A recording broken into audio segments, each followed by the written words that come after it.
चलिए जय हिंद दोस्तों। चलिए एनसीईआरटी का हम लोग क्लास 9 का आज बायोलॉजी का पहला चैप्टर स्टार्ट कर रहे हैं। इसमें अध्याय जो है कि 5 लिखा है, पर आप लोग एनसीईआरटी का बुक ले लीजिएगा। उसमें ऊपर का जो 4 चैप्टर है केमिस्ट्री फिजिक्स का है। हम लोग पहले बायोलॉजी से स्टार्ट कर रहे हैं। तो बायोलॉजी का पहला चैप्टर है जीवन का मौलिक इकाई। इस चैप्टर से हम लोग पहले सब्जेक्टिव क्वेश्चन देखेंगे, इसके बाद प्रदर्शिका विज्ञान से आता है ऑब्जेक्टिव उसका, इसके बाद हम लोग उसका भी सॉल्यूशन करवा देंगे। तो आप ये बुक ले लीजिएगा। हम बुक तो पूरा नहीं पढ़ा रहे हैं, सिर्फ क्वेश्चन जो बीच बीच में आता है इसका, जिससे में ये क्वेश्चन है देख लीजिए। सब सारा क्वेश्चन आप लोग देखे होंगे। रेलवे के ग्रुप डी में एनटीपीसी में सेम छप के आ रहा था और एसएससी में भी छप के आ रहा है। सब एग्ज़ाम में तो जितना भी होता है सब एनसीईआरटी बेसिक एग्ज़ाम होता है।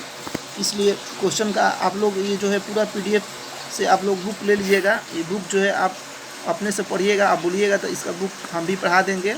आप कमेंट में कमेंट कीजिएगा, तब तक हम क्वेश्चन का कुछ सॉल्यूशन करवाते हैं। और आप मेरे चैनल सब्सक्राइब नहीं किए हैं तो सब्सक्राइब कर जरूर जाइए, ताकि आगे भी आपको हर वीडियो का अपडेट मिलता रहेगा।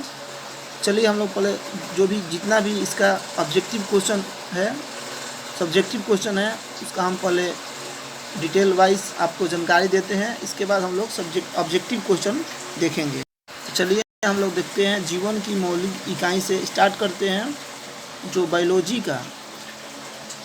का पहला चैप्टर है क्लास 9 का। जब क्लास 9 ख़त्म हो जाएगा तो तब क्लास 10 का स्टार्ट करेंगे। पहले क्लास 9 का फिर बायोलॉजी ख़त्म होगा, इसके बाद केमिस्ट्री, इसके बाद फिजिक्स, इसके बाद क्लास 10 में जाएंगे हम लोग। अभी तो हम लोगों का एलपी टेक्नीशियन में बहुत सारा टाइम भी है, तब तक हम टोटल क्वेश्चन का सोल्यूशन करवा देंगे। चलिए हम लोग डिटेल से कुछ क्वेश्चन का जानकारी लेते हैं। आज हम थोड़ा सा ही वीडियो कुछ ही क्वेश्चन का सोल्यूशन करवाएंगे। आप लोग दोस्तों के पास ज़्यादा से ज़्यादा शेयर और सब्सक्राइब करके जुड़ जाइए, लाइक कीजिए, ताकि हम लंबा वीडियो अपलोड कर सकें। चलिए पहला क्वेश्चन से हम लोग स्टार्ट करते हैं। पहला क्वेश्चन है, कोशिका की खोज किसने और कैसे की? तो देखिए यहाँ पर कोशिका की जो खोज है किसने कैसे, तो सबसे पहले देखेंगे कोशिका क्या होता है। कोशिका जो होता है सेल होता है, जो हमारे पूरा बॉडी में सेल से, जितना भी हमारा बॉडी है, शरीर सब सेल से ही बना होता है। तो कोशिका की खोज रॉबर्ट हुक ने 1665 में की थी। उन्होंने स्वनिर्मित सूक्ष्मदर्शी से कॉर्क की पतली काट अवलोकन पर पाया कि इसमें अनेक छोटे छोटे प्रकोष्ठ हैं, जिनकी संरचना मधुमक्खी के छत्ते जैसी मालूम पड़ती है। इन प्रकोष्ठों को उन्होंने कोशिका कहा है, जिसका लैटिन शब्द का अर्थ है छोटा कमरा। तो देखिए हम लोग इसके बारे में कुछ जान लेते हैं। कोशिका क्या होता है? सेल होता है, जो हमारे पूरे शरीर में सेल से ही बॉडी बना होता है। कोशिका आप लोग नोट्स बना लेंगे। कोशिका की खोज रॉबर्ट हुक ने 1665 में की थी। कोशिका जो दिखाई देता है मधुमक्खी के छत्ते की तरह देखने में मालूम चलता है कि एक मधुमक्खी का छत्ता है। इसका लैटिन शब्द जिसका अर्थ होता है छोटा कमरा। ये सब क्वेश्चन ऐसे ही पूछता है कि कोशिका का अर्थ क्या होता है, कोशिका दिखने में कैसे मालूम पड़ती है। उसे सबसे पहले किस रूप में देखा गया था? एक छोटी कर्क के रूप में देखा गया था। कोशिका को छोटी कर्क के रूप में देखा गया था। आइए दूसरा क्वेश्चन, इसका जो आपको आंसर और क्वेश्चन का पीडीएफ डिस्क्रिप्शन बॉक्स के टेलीग्राम लिंक से जुड़ जाइएगा, वहाँ से आपको ये मिल जाएगा।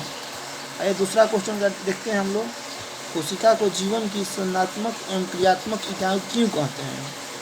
कोशिका को जीवन की संरचनात्मक एवं क्रियात्मक इकाई इसलिए कहते हैं क्योंकि एक कोशिका स्वतंत्र रूप से जीवन के सभी क्रियात्मकों को करने में सक्षम होती है। कोशिका जो होती है हमारे बॉडी में स्वतंत्र होती है कोई भी कार्य करने के लिए। सभी जीव कोशिकाओं से ही बने होते हैं। कोशिका के अंदर कोशिकांग होते हैं, जिसके कारण कोई कोशिका जीवित रहती है और अपने कार्य करती है। ये कोशिकांग मिलकर एक मूलभूत इकाई बनाते हैं, जिसे कोशिका कहते हैं। देखिए जो कोशिका होता है, ये कोशिका हो गया। कोशिका में छोटे छोटे जो होता है कोशिकांग होता है, जो ये सब द्रव्य होता है। एक कोशिकांग होता है जो छोटे छोटे सब, कोशिका जो होता है कोशिकांग से ही मिलकर बना होता है, छोटे छोटे से कोशिकांग कहते हैं। यही सब जो मिल करके सेल बनाता है।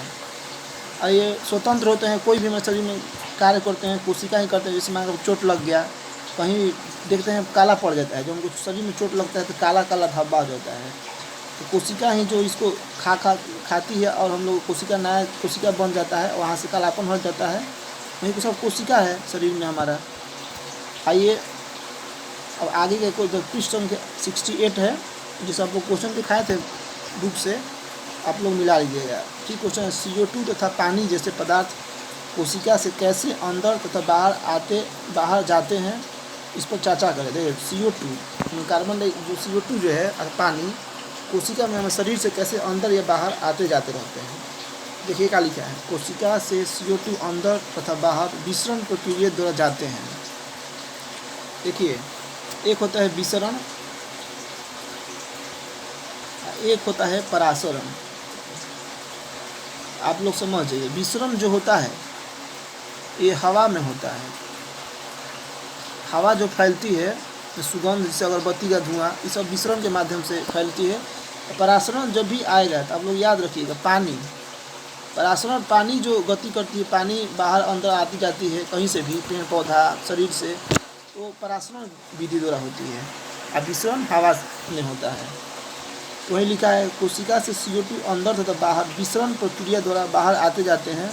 जब कोशिका के बाहरी पर्यावरण से CO2 की सांद्रता कोशिका से स्थित CO2 की सांद्रता अपेक्षा कम होती है, उच्च सांद्रता से निम्न सांद्रता की ओर विसरण द्वारा कोशिका CO2 से बाहर निकलती है। देखिए विसरण हो या परासरण, विसरण या परासरण दोनों क्रिया जो होती है, ये दोनों उच्च सांद्रता से निम्न सांद्रता की ओर जाती है। ये क्वेश्चन आता है हमेशा, विसरण या परासरण उच्च सांद्रता से निम्न सांद्रता की ओर, मैंने ज़्यादा से कम की ओर ये गति करती है हमेशा।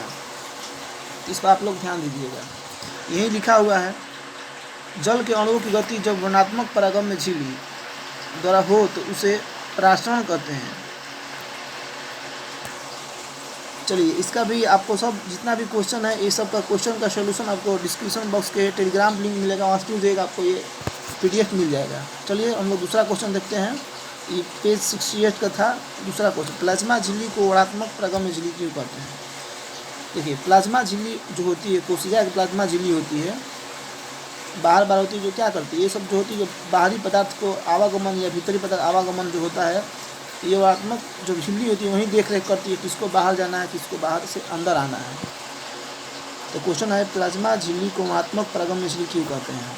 देखिए तो प्लाज्मा झिल्ली को वर्णात्मक परागम्य झिल्ली इसलिए कहते हैं क्योंकि यह कुछ पदार्थों के अंदर अथवा बाहर आने जाने देती है, सभी पदार्थों को नहीं। ये क्वेश्चन रेलवे में पिछले बार आ चुका है।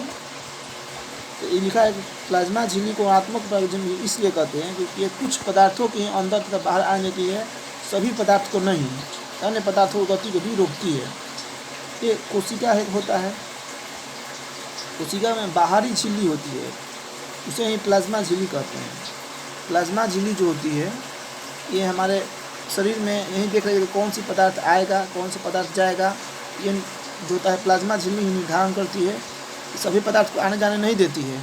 क्वेश्चन आपको पूछेगा प्लाज्मा झिल्ली को क्या सभी पदार्थों को आने जाने देती है, कोशिका की प्लाज्मा झिल्ली तो नहीं, कुछ पदार्थों को ही आने जाने देती है और उसका गति को भी स्लो कर देती है। कोई पदार्थ बाहर से आए या अंदर जाए तो उसको तेज़ी में नहीं आने देती, स्लो में आने जाने देती है। चलिए अब पेज नंबर 70 है, उसका क्वेश्चन का सलूशन हम लोग देखते हैं। क्वेश्चन है, क्या आप निम्नलिखित तालिका के दिए गए रिक्त स्थानों को भर सकते हैं जिससे कि प्रोकैरियोटिक और यूकैरियोटिक। देखिए प्रोकैरियोटिक और यूकैरियोटिक कोशिका में अंतर बनाता है। देखिए प्रोकैरियोटिक कोशिका होता है, एक होता है यूकैरियोटिक। यूकैरियोटिक आप ट्रिक से याद करें, यूकैरियोटिक में यू मीन्स तुम, हम लोग में, मनुष्य में, पेड़ पौधे जितने होते हैं यूकैरियोटिक, मतलब यूकैरियोटिक पाया जाता है। अब प्रोकैरियोटिक जो पाया जाता है वो पाया जाता है जो होता है कि हम लोग में नहीं पाया जाता है। देखिए हम लोग डिफरेंट देखते हैं प्रोकैरियोटिक कोशिका और यूकैरियोटिक कोशिका में। प्रोकैरियोटिक कोशिका का आकार जो होता है छोटा आकार का होता है, यूकैरियोटिक कोशिका का आकार बहुत बड़ा होता है। इसका जो केंद्रकीय क्षेत्र जो होता है बहुत कम होता है। यूकैरियोटिक का जो होता है स्पष्ट और चारों ओर से केंद्रकीय झिल्ली से घिरा हुआ रहता है। प्रोकैरियोटिक कोशिका जो होती है एक कोशिकीय होती है। प्रोकैरियोटिक कोशिका जो होती है एक कोशिकीय होती है, जबकि यूकैरियोटिक कोशिका एक से अधिक इसमें क्रोमोसोम पाए जाते हैं। से झिल्ली युक्त कोशिका अंगक अनुपस्थित होता है। इसमें जो है झिल्ली युक्त नहीं होती है, अंगक नहीं होता है, जबकि हम लोग में जो क्वेश्चन हम लोग जो है यूकैरियोटिक में पेड़ पौधा में झिल्ली युक्त कोशिका उपस्थित होती है। चलिए यूकैरियोटिक और प्रोकैरियोटिक यूकैरियोटिक में कुछ अंतर समझ लेते हैं कि प्रोकैरियोटिक कोशिका यूकैरियोटिक कोशिका का अंतर क्या होता है। प्रोकैरियोटिक कोशिका जो होता है वो मनुष्य को कहते हैं। मनुष्य पेड़ पौधा आज गए तो ये हो गया यूकैरियोटिक कोशिका। प्रोकैरियोटिक कोशिका जो होता है जीवाणु में पाया जाता है प्रोकैरियोटिक कोशिका। इसमें हम लोग अंतर देख लिए। अब पृष्ठ संख्या 73 में देखते हैं क्वेश्चन नंबर 1। क्या आप दो ऐसे अंगकों का नाम बता सकते हैं जिनका अपना अनुवांशिक पदार्थ होता है, मतलब जिसका अपना अनुवांशिक पदार्थ हो। ऐसे दो पदार्थ हैं, पहला है माइटोकॉन्ड्रिया और दूसरा है प्लास्टिक, क्योंकि प्लास्टिक अपना खुद डीएनए बनाते हैं। अनुवांशिक पदार्थ मतलब क्या, अनुवांशिक में अपना गुण अपना डीएनए बनाते हैं। तो माइटोकॉन्ड्रिया और प्लास्टिक जो होता है अपना डीएनए अपना अनुवांशिक पदार्थ खुद बनाते हैं। दूसरा क्वेश्चन है, यदि किसी कोशिका को संगठन किसी भौतिकी अथवा रासायनिक प्रभाव के कारण नष्ट हो जाता है तो क्या होगा। तो देखिए बोल रहा है क्वेश्चन, कोशिका संगठन किसी भौतिकी अथवा रासायनिक प्रभाव के कारण नष्ट हो जाए तो क्या होगा। देखिए क्वेश्चन बोल रहा है कि जो कोशिका हमारे शरीर में पाए जाते हैं अगर ये मर जाए तो हमारे शरीर पर क्या प्रभाव है। तो कोशिका से ही हमारा शरीर जो होता है बना है। कोशिका अगर मर जाए तो हम भी मर जाएंगे। तो कोशिका बहुत ज़रूरी है। तो कोशिका यही पूछा है कि किसी कारण वह नष्ट हो जाए तो क्या होगा। तो कोशिका जो होता है हमारे शरीर में प्रोटीन, पोषण तत्व, जितना भी श्वसन, जितना भी कार्य होता है कोशिका ही करता है। अगर कोशिका मर जाएगा, इसको लाइसोसोम होता है, आगे आपको बताएंगे लाइसोसोम जो इसको पाचित कर लेगा और सारा कोशिका को जैसे ही पाचित करेगा हमारे शरीर में कोई भी कार्य नहीं होगा और हमारा शरीर भी एक डेथ बॉडी के समान हो जाएगा। अब देखिए आ ही गया क्वेश्चन अगला, लाइसोसोम को आत्मघाती थैली क्यों कहते हैं। हाँ, एक बहुत वीवीआई क्वेश्चन है, बार बार रेलवे एसएससी में पूछा जाता है। इसकी जानकारी लेते हैं। जब कोशिका क्षतिग्रस्त या मृत हो जाती है तो लाइसोसोम फट जाते हैं और एंजाइम अपनी ही कोशिकाओं को पाचित कर लेते हैं। इसलिए लाइसोसोम को कोशिका का आत्मघाती थैली कहते हैं। देखिए लाइसोसोम जो होता है, लाइसोसोम ये जो होता है कि लाइसोसोम अगर फट जाएगा तो ये लाइसोसोम फटते ही जितना भी हमारे कोशिका जो पचित होता है करता है वो सब नष्ट हो जाएंगे। एक जहर के समान में इसके थैली में एक जहर के समान फैल जाएगा और सारा कोशिका नष्ट हो जाएगी और हम लोग मर जाएंगे। इसलिए इसे आत्मघाती थैली कहते हैं। लाइसोसोम जो होता है हमारे शरीर में प्रोटीन को ही पचाता है, सारा काम करता है। लाइसोसोम अगर ये ही फट जाए तो सारा जो सेल होता है कोशिका को ही खा जाएगा, तो वही नष्ट हो जाएगी। जो कोशिका ही मर जाएगी फिर तो हमारा शरीर एक डेथ बॉडी हो जाएगा। इसलिए लाइसोसोम को आत्मघाती थैली कहते हैं। चलो अगला क्वेश्चन है, कोशिका के अंदर प्रोटीन का संश्लेषण कहाँ होता है। तो कोशिका के अंदर जो सेल के अंदर जो होता है प्रोटीन कहाँ पर संश्लेषित होता है। तो प्रोटीन का संश्लेषण राइबोसोम में होता है। प्रोटीन का संश्लेषण कहाँ होता है, राइबोसोम में। राइबोसोम जो होता है देखिए एक ईआर होता है, इंडोप्लाज्मिक रेटिकुलम, जो दो प्रकार के होते हैं। एक होते हैं स्मूथ इंडोप्लाज्मिक रेटिकुलम, एक होता है रेयर मतलब खुदरा इंडोप्लाज्मिक रेटिकुलम। आप लोग बुक पढ़िएगा, उसमें साफ साफ लिखा हुआ है, बोलिएगा आप लोग बुक में हम पढ़ा देंगे। तब तक क्वेश्चन आप लोग देखिए। तो प्रोटीन का संश्लेषण राइबोसोम में होता है। प्रोटीन जो हम लोगों का संश्लेषित होता है वो राइबोसोम में ही बनता है, राइबोसोम में संश्लेषित होकर बनता है।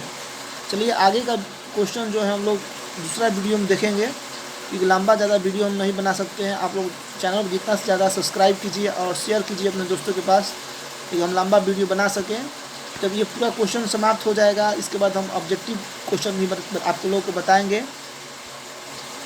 तब तक आप लोग बुक को पढ़िए और मेरे चैनल को सब्सक्राइब नहीं किए हैं तो सब्सक्राइब जरूर जाइए। आइए आपको जो PDF है डिस्क्रिप्शन बॉक्स में कुछ देर के बाद आप लोग को डिस्क्रिप्शन बॉक्स में प्राप्त हो जाएगा। जय हिंद दोस्तों।